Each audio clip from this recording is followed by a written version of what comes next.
নমস্কাৰ প্ৰিয় বন্ধু বান্ধৱীসকল, মৃত্যুৰ পূৰ্বে সুশান্ত সিং ৰাজপুতে গুগলত কি চাৰ্চ কৰিছিল এইটো খবৰৰ বিষয়ে মই আপোনালোকক সবিশেষ এই ভিডিঅ'ত জনাই আছোঁ। গতিকে আপোনালোকে ভিডিঅ'টো শেষলৈকে চাই থাকিব।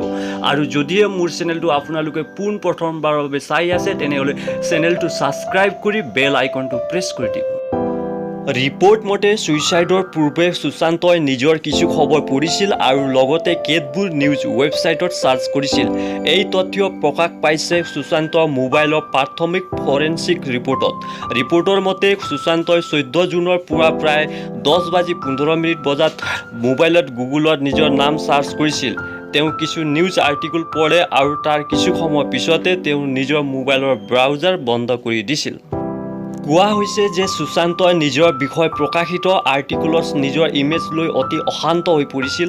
তেওঁৰ আত্মীয়সকলেও আৰক্ষীক এই সন্দৰ্ভত দিয়া বিবৃতিত এই কথা উল্লেখ কৰিছে যে বিগত কিছুদিনৰ পৰা তেওঁৰ নিজৰ ইমেজক লৈ অশান্তি আছিল। তেওঁ আশংকা কৰিছিল যে একাংশ লোকে তেওঁৰ ইমেজ আৰু কেৰিয়াৰ ধ্বংস কৰিবলৈ চেষ্টা কৰি আছে। উল্লেখযোগ্য যে সুশান্ত সিং ৰাজপুতে যোৱা 14 জুনত নিজৰ বান্দ্ৰাস্থিত ঘৰত ফাঁচি লগাই আত্মহত্যা কৰে। অৱশ্যে এই কথা এতিয়ালৈ পোহৰ অহা নাই যে সুশান্তই এই কাম কিয় কৰিলে।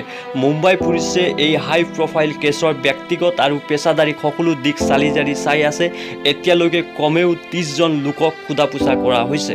বন্ধুসকল, আপোনালোকক ভিডিঅ' চাই ভাল লাগিলে ভিডিঅ'ক লাইক কৰিবলৈ নাপাহৰিব। ধন্যবাদ।